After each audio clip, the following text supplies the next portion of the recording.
കേരളം വികസിച്ചു വരികയാണ്. കേരളത്തിലെ സാമൂഹ്യ മാറ്റത്തിൽ ഇടതുപക്ഷ പ്രസ്ഥാനങ്ങൾ വഹിച്ച പങ്ക് വളരെ വലുതാണ്. അതിൻ്റെ ഒരു പൊതു നേട്ടമാണ് സമൂഹം ഇന്ന് അനുഭവിക്കുന്നത്. ദാരിദ്ര്യ നിർമ്മാർജ്ജനം എന്നത് കൊണ്ട് അതിദാരിദ്ര്യ നിർമ്മാർജ്ജനമാണ് ഇപ്പോൾ പറഞ്ഞിട്ടുള്ളത്. അതുകൊണ്ട് ദാരിദ്ര്യം അവസാനിക്കുന്നില്ല. ദാരിദ്ര്യം അവസാനിപ്പിക്കണമെന്നുണ്ടെങ്കിൽ എല്ലാ കുടുംബങ്ങളുടെ കൈകളിലേക്കും വരുമാനം വർദ്ധിക്കണം. അതിന് തൊഴിൽ വളരെ പ്രധാനപ്പെട്ടതാണ്. തൊഴിൽ നൽകുന്നതിനുള്ള പദ്ധതികളും ഇടതുപക്ഷ ജനാധിപത്യ മുന്നണി ഗവൺമെൻറ് ആവിഷ്കരിച്ചിട്ടുണ്ട്.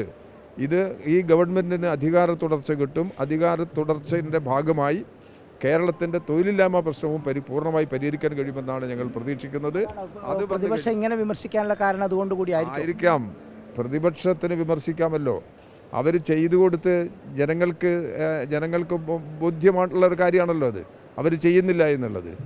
അവർ ചെയ്യാത്തത് കേരളത്തിൽ ഇടതുപക്ഷ ജനാധിപത്യ മുന്നണി ഗവൺമെൻറ് ചെയ്തു. അതുകൊണ്ടാണ് അവരുടെ ഇടയിൽ വലിയ വെപ്രാളം കാണുന്നത്. തീർച്ചയായും കേരളം സമ്പൂർണ്ണതയിലേക്ക് നീങ്ങാൻ പോവുകയാണ്. അതിൻ്റെ ആദ്യപടിയാണ് ഈ ദാരിദ്ര്യമുക്ത കേരളമായിട്ടുള്ള ഈ പ്രഖ്യാപനം. എല്ലാവർക്കും സുരക്ഷിതത്വം നൽകുന്ന ഒരു ഭരണവ്യവസ്ഥയിലേക്ക് കേരളം അതിവേഗം മുന്നേറും. അതാണ് ഭരണ തുടർച്ചയോടുകൂടി വരാൻ പോകുന്നത്.